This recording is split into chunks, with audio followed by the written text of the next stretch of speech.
Très bien, bonjour à toutes et à tous.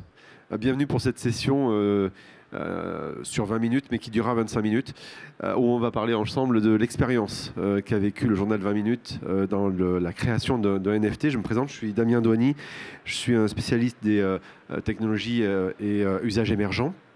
Et j'ai à mes côtés aujourd'hui, elle va se présenter elle-même. Je suis Laure Baudonnet, enchantée. Je suis journaliste pour 20 minutes, donc, et j'ai chapeauté ce projet NFT pour 20 minutes qui a eu lieu en octobre. En fait, je m'occupe plus précisément de tout ce qui est le futur pour 20 minutes, donc du coup les innovations et les transformations sociétales. Voilà, et donc à l'occurrence, à s'intéresser au futur, l'idée c'était d'expérimenter justement le futur dans le présent. Alors j'ai une première question pour vous, j'en ai deux très précisément. Qui sait ce que c'est qu'un NFT? On va commencer par là déjà, histoire de voir, par lever de main s'il vous plaît. Très bien, vous laissez vos mains levées. Non, laissez vos mains levées s'il vous plaît, juste pour voir un peu. Voilà, donc ça, ce sont les gens qui savent ce que c'est qu'un NFT. Et la deuxième question, parmi ceux qui ont levé les mains, qui a déjà minté un NFT, autrement dit publié quelque chose avec un NFT? Et là, il y a beaucoup moins de monde déjà. Donc, donc ça s'adresse à la fois à ceux qui ont déjà minté et qui vont peut-être apprendre des choses, et à ceux qui ne l'ont jamais fait, c'est-à-dire en gros les 3/4 de la salle. On va vivre l'expérience qu'a pu vivre Laure justement à cette occasion. C'est venu comment cette idée de vouloir faire un NFT d'un numéro de 20 minutes? Justement, quand je me suis intéressée au NFT, donc c'est à peu près en même temps que le grand public, quand il y a eu les explosions de ventes avec Beeple au mois de mars 2021. Je me suis dit, j'y comprends pas grand-chose, ce serait peut-être intéressant de me mettre à hauteur du public, enfin du lecteur, et de lancer un NFT. Alors au début, on savait pas du tout quoi, enfin en tout cas, je m'étais dit peut-être un tweet.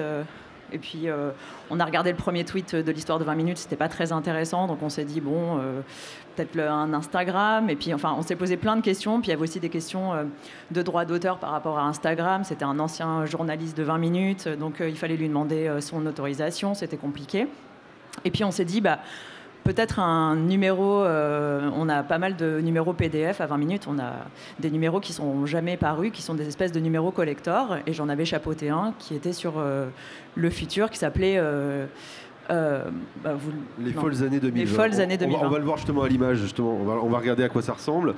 Voilà, donc ça ressemblait à ça, je vous le feuillette très rapidement, juste pour que vous ayez un peu une idée de ce numéro. Donc, en fait, il n'a jamais été physique, donc c'était intéressant de se dire, on pourrait éventuellement l'imaginer en NFT. Et on a fait quand même participer nos lecteurs qui ont voté pour un certain nombre de numéros. Et il se trouve que c'est celui-là qui a été élu comme celui qu'on allait transformer en NFT. Et à partir de là, je me suis dit, peut-être que ça pourrait être intéressant de faire intervenir une maison de vente, puisque quand on voyait aux États-Unis, c'était Sotheby's, Christie's qui organisaient des ventes aux enchères. Et je me disais, parce que nous, si on se met sur OpenSea, en fait, on n'est pas très reconnu sur ce genre de phénomène. Et donc, en fait, je pense que ça va faire un flop. Et puis, du coup, en allant là-dedans, je me rends compte que en fait, c'est très compliqué de vendre un NFT, c'est-à-dire un objet immatériel, aux enchères publiques en France. C'est-à-dire qu'on a une réglementation qui est hyper stricte. Donc, on commence à réfléchir à comment s'y prendre. Justement, c'est un premier point peut-être qui est intéressant à avoir en tête. Je ne sais pas si vous le savez, mais moi, j'ai découvert aussi en travaillant avec des commissaires-priseurs. Donc, en France, on est le seul pays où on n'a pas le droit de vendre aux enchères des objets purement virtuels. Donc, autrement dit, il faut trouver des astuces pour vendre des objets virtuels associés donc, à un objet physique. Donc, on est obligé d'associer un objet physique à l'objet virtuel pour pouvoir le vendre aux enchères publiques. Donc, c'était assez compliqué parce qu'il y a un vide juridique pour l'instant. Et donc, il y a un certain nombre de maisons de vente, dont Sotheby's, qui refusaient de s'associer à ça. Et finalement, Piazza a été intéressé. Donc, on a lancé cette vente aux enchères, qui a été une des premières, en tout cas la première pour un journal français. Et on a décidé d'accompagner donc ce NFT d'une plaque offset. Donc c'était intéressant parce que la plaque offset, c'est ce qui est censé donc imprimer le journal. Or, le journal n'a jamais été imprimé, donc on l'a faite spécialement pour l'occasion. Alors on va voir l'image effectivement à quoi ça ressemble. Donc la plaque offset, qui est une plaque en métal, qui a été donc créée spécifiquement pour un journal qui n'a jamais été imprimé, c'est un peu paradoxal, mais pour donner une matérialité finalement à l'objet pour pouvoir être vendu aux enchères. Parce que finalement, c'est ça qui est vendu aux enchères. Avec le NFT. Avec le NFT qui va avec. Et donc c'est une particularité de la France, mais ça ne veut pas dire que les choses ne vont pas évoluer. Donc là on a plusieurs images, donc voilà, on le voit de plus près. Donc c'est les 4 premières pages, parce qu'une plaque offset c'est 4 pages d'un journal. Donc c'est les 4 premières pages du numéro qu'on vous a montré tout à l'heure. Voilà, et donc la maison, Piazza. la maison d'enchères. Alors on va peut-être faire un petit retour en arrière d'abord, quelques minutes, parce que ça c'est où est-ce qu'on est arrivé. Mais au tout début, l'idée donc c'est de se dire on va mettre un numéro aux enchères de 20 minutes et on va en faire un NFT. Et à partir de là, le monde s'ouvre devant nous. Et comment on fait? Surtout quand on n'y connaît rien, on ne s'est jamais vraiment plongé là-dessus. Justement. C'est quoi le chemin? Le chemin a été assez compliqué, puisqu'on donc déjà pour le minter, déjà je me suis pas lancée toute seule dans l'aventure, parce que je me suis dit là en fait il faut vraiment que ce soit carré, vu que c'est une vente aux enchères publiques.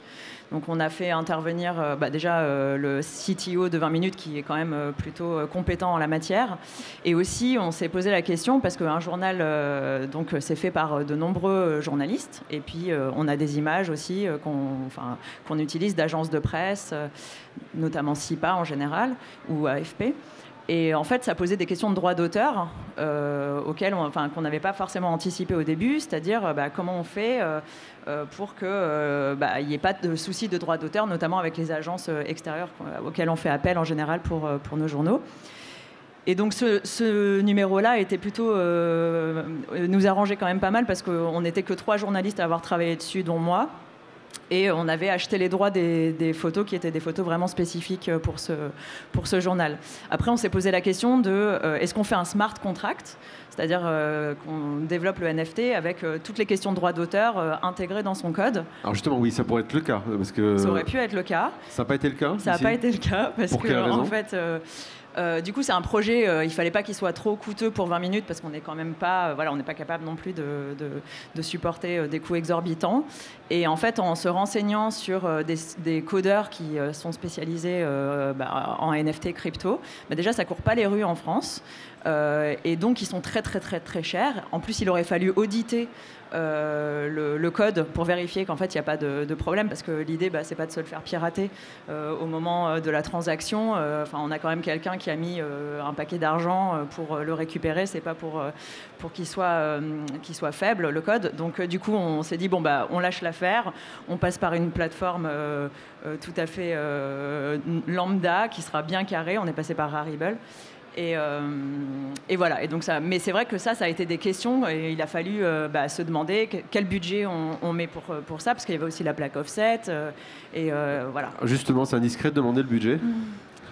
Le budget, il était de environ 1 000 € je crois, en tout, parce qu'il a fallu aussi payer les frais d'avocat qui nous a accompagnés justement pour cette histoire de contrat. Et donc on a le contrat de droit d'auteur en fait a été un contrat papier qu'on a signé entre nous, voilà. Donc les frais liés finalement, c'est pas le NFT en lui-même, mais la plaque offset, le travail sur la mise en œuvre de tout ça, voilà. Et le côté avocat pour le côté après, carré. Et si on avait compté toutes les personnes qui ont travaillé sur le journal, avec ce que ça coûte en temps de travail, etc., ça s'élevait à plus cher. Peut-être 3 personnes à plein temps pendant une semaine. J'avais fait des évaluations un peu de coûts. C'était environ 2 500 €, quelque chose comme ça. Donc voilà. Après, le NFT, il aurait pu valoir 5 000 - 6 000 €. Mais on l'a mis avec Piazza, on a mis un prix de départ à 2 000 €, je crois. D'accord. Alors, justement, on va voir ce qui est advenu après. Ce qu'on disait il y a quelques instants, c'est qu'il y a cette dimension de droit d'auteur qui est intéressante, je trouve, qui est pertinente, auquel on ne pense pas forcément. Là, l'idée, quel aurait pu être le cas? Dans le smart contract, on aurait pu rentrer en dur le fait qu'il y avait différents auteurs, etc. Ça aurait fait quoi? On aurait pu dire, par exemple, que si on imagine que ce NFT est revendu plus tard, vous pourriez toucher, par exemple, des pourcentages, non, etc. l'idée, c'était qu'on cédait nos droits d'auteur, parce que sinon... Donc d'ailleurs, c'est ça qu'on a signé, un contrat où on cédait nos droits d'auteur, sinon c'est trop compliqué. Mais par exemple, sur un autre numéro où il y aurait eu, par exemple, SIPA. On s'était renseigné pour un autre numéro où on avait des images SIPA intégrées. Et SIPA demandait que sur la première vente, il n'y avait pas de souci, il ne touchait rien. Mais par contre, sur les ventes suivantes, il fallait que soit donc intégré dans le smart contract que les autres ventes, ils auraient gagné des droits d'auteur. Ça complexifiait énormément, en fait, la création du NFT. Donc on a laissé tomber, en fait. Dans ce cas, oui. Mais bon, pour des gens, ce sont des points effectivement de vigilance qu'il faut avoir en tête, qui est toute cette dimension des parties prenantes autour des droits d'auteur auxquels des fois on ne pense pas forcément, et dans lequel il peut y avoir effectivement des reversements. Dans la presse, c'est très normé. Les droits d'auteur, c'est important, quoi. Donc le NFT, le choix de la plateforme, le choix de la blockchain, ce genre de choses-là, ça a été fait par le CTO de 20 minutes, par l'équipe. On est parti sur Ethereum, parce que c'est la plus grosse. On est parti sur MetaMask parce que moi je m'étais renseigné auprès de CoinHouse qui s'était associé aussi à cette vente dans un second temps et qui m'a aiguillé, qui m'a dit MetaMask. Ensuite Rarible parce que ça permettait d'avoir, déjà c'est connecté à OpenSea et puis ça permettait d'avoir des images un peu plus lourdes, voilà. Après, autre problématique, c'est qu'en fait, un PDF n'est pas accueilli sur une plateforme de vente de NFT. Donc, on a dû... c'est pour ça qu'il ressemble à ça, ce que vous avez montré tout à l'heure, qu'il est tout en longueur avec toutes les pages. C'est parce qu'en fait, on ne peut pas mettre un PDF avec des pages normales. Il a fallu qu'on les mette les unes après les autres pour que le journal soit... Concaténer l'ensemble pour que ce soit un fichier unique. Voilà. Exactement, c'était que JPEG mais il n'y avait pas PDF en fait. Donc ça c'était une petite problématique. D'ailleurs il y a des gens qui m'ont contacté, extérieurs, mais comment vous avez fait parce que justement il n'y a pas de PDF et peut-être que ça va bientôt changer, mais en tout cas pour l'instant c'est compliqué. Vient le jour de la vente. Le jour de la vente. Alors, comment s'est passée la vente? De quelle manière? Et il me semble d'ailleurs que donc c'était mis sur OpenSea, mais il n'y a pas eu de possibilité forcément de bider sur OpenSea. Alors, pourquoi? Alors, parce que justement, on organise une vente aux enchères, donc elle était chapeautée par Piazza. Sur OpenSea, on pouvait le voir, sur Rarible aussi, mais on ne pouvait pas bider dessus, on ne pouvait pas essayer de l'acheter. Donc la vente était bloquée en ligne. Et il fallait passer par Piazza. Donc, ils ont fait leur travail de communication auprès de tous leurs acheteurs habituels d'art. Donc, ils ont travaillé là-dessus. Et en fait, il y a CoinHouse aussi qui s'était associé à cette vente et donc qui a fait un peu ce même travail côté crypto. Par contre, je ne sais pas si on a été assez clair justement dans cette vente-là sur le fait qu'il fallait passer par Piazza. Et donc, je sais qu'il y a eu un certain nombre de personnes qui sont dans l'univers crypto qui ont essayé de l'acheter, mais qui n'ont pas réussi, du coup, par OpenSea. Parce qu'il était nécessaire de passer, dans ce cas-là, par la maison, par Piazza. En fait, il fallait aller sur le site de Piazza ou téléphoner à Piazza, etc. Donc après, ça ressemble à une vente aux enchères vraiment comme on imagine, où il y a, le commissaire-priseur parle très très très vite, propose des prix, etc. Ce qui était intéressant, c'est qu'on a eu deux acheteurs en amont, en fait, qui se positionnent et qui donnent la fourchette basse, une fourchette haute. Donc ils savent que, en gros, cet acheteur-là, il peut aller jusque-là. Et donc après, il y a les potentiels acheteurs en ligne qui peuvent faire aussi, qui peuvent donner un prix aussi. Et puis ensuite, il va déterminer en fonction du meilleur prix, quoi. Alors justement, Laure, vous avez appris par la suite que quelqu'un aurait bien voulu se positionner sur le NFT, mais finalement, il n'a pas pu. Voilà, il n'a pas pu. Alors ça, c'était dommage parce que je ne sais pas combien il aurait mis, mais il était très très attaché à l'avoir. Il travaille pour une galerie spécialisée crypto. Il me l'a dit parce que j'ai participé à une table ronde pour le syndicat des maisons de vente et il est venu me voir en me disant qu'il était triste de ne pas l'avoir eu. Et finalement, c'est un acheteur italien qui n'a rien à voir avec les cryptos, les NFT, etc., qui l'a acquis. Je ne sais même pas s'il connaît bien 20 minutes. Mais voilà. Et donc on l'a vendu 3 000 €. Et l'argent a été, c'était caritatif. Donc on l'a donné à une association qui est le fonds de sécurité de la Fédération internationale des journalistes qui s'occupe, alors du coup c'est bien d'actualité en ce moment, de tous les journalistes qui sont sur des terrains de guerre, qui sont en difficulté, et donc de donner de l'argent nécessaire pour survivre ou pour payer des opérations. Voilà. Alors, dans quelques instants, il va nous rester environ 5 minutes et n'hésitez pas à poser de questions si vous en avez. Commencez à aiguiser vos questions. Il y a un micro qui va tourner. Juste une dernière chose là-dessus. Si c'était à refaire sur la partie finalement vente, il y aurait peut-être on va dire un point d'attention fait sur le fait de pouvoir avoir un maximum d'acheteurs qui peut enchérir. Ouais. Je pense on a peut-être mal communiqué à notre niveau. Pour les personnes qui ne sont pas vraiment connaisseurs de ce qu'est une maison de vente et comment ça se passe, une vente aux enchères publique. Alors, est-ce qu'il y a des questions ou des réactions, des remarques? Oui, alors je vois 2 mains qui se lèvent. C'est possible de faire passer un micro. Et puis, il y a une suite à l'histoire qu'on va vous raconter. Ah, c'est nos micros, pardon. Ah ben. Alors, bonjour et merci pour la présentation. Moi, j'ai une question sur le poids légal d'un NFT. Vous avez été encadré par des avocats. Quel est le poids par rapport à... Quel est l'encadrement légal? Est-ce que c'est encadré et tout ça? Justement, j'avais contacté le Conseil des ventes, qui est vraiment l'espèce de législateur pour les ventes aux enchères publiques. Donc c'est pour ça qu'on a fait une vente accompagnée d'un objet physique. Et puis pour ce que j'expliquais pour les droits d'auteur, ça c'est vraiment très encadré aussi dans la profession de journaliste. Donc on a eu une avocate qui nous a accompagnés pas à pas pour éviter de faire des erreurs et qu'on se retrouve dans une situation critique vis-à-vis d'auteurs. Donc on est sur du cabinet de propriété intellectuelle. Oui, voilà. Cabinet spécialisé dans tout ce qui est propriété intellectuelle. Donc voilà. D'autres questions ici? Bonjour, merci. Donc effectivement, vous disiez que vous aviez cédé vos droits d'auteur. Ce qui est quand même un peu... Mais voilà. Mais qu'en est-il du droit moral? Comment ça se passe? Voilà, vous me posez une colle.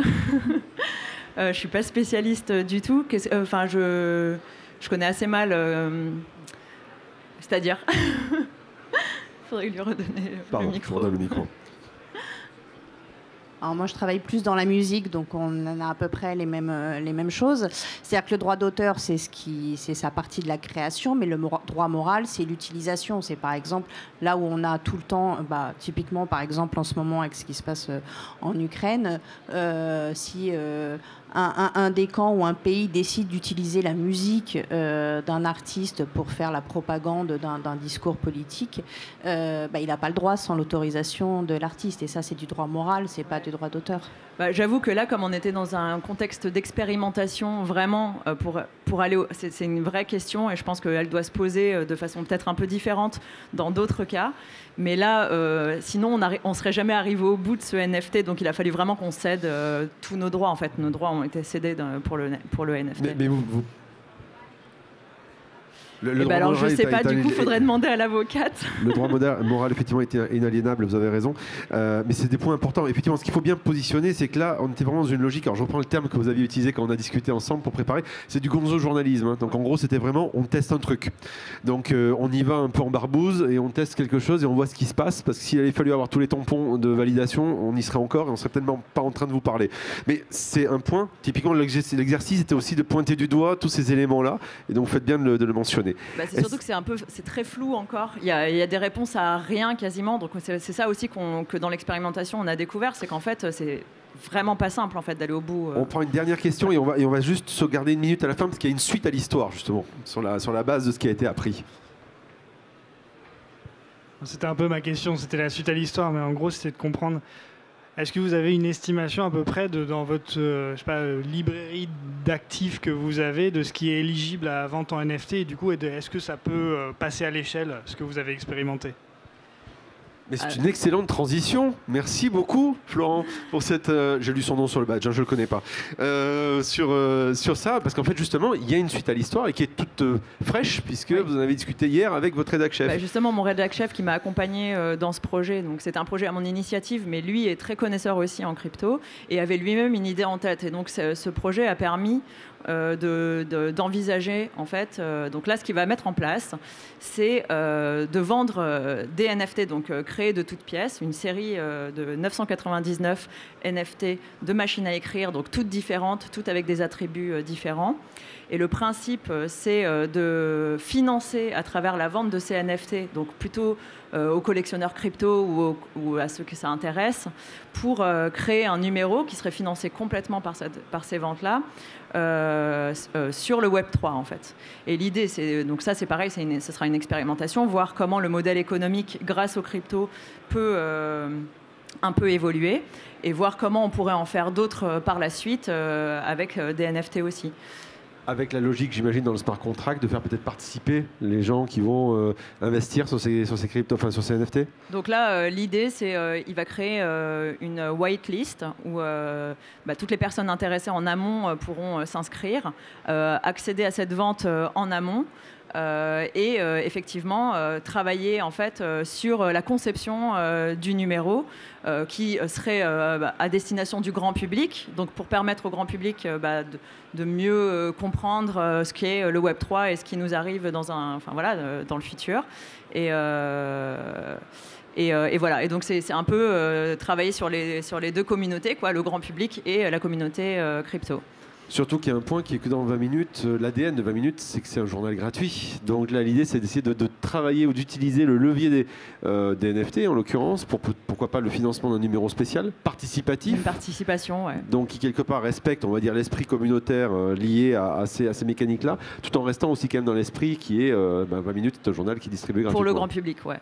Mais c'est sûr que là, aujourd'hui, en plus, vu le contexte économique et tout, c'est sûr qu'on réfléchit aussi à des façons, des monétisations différentes et d'autres... il faut aussi essayer d'innover dans le modèle économique. Donc, ça peut faire partie d'une innovation, quoi. Très bien. Et alors, nous sommes arrivés au bout de notre temps. Si vous avez d'autres questions, n'hésitez pas à venir la voir à la fin.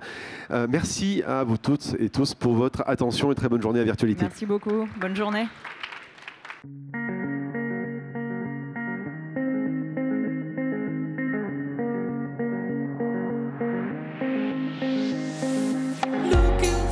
I'm staring at my shadow.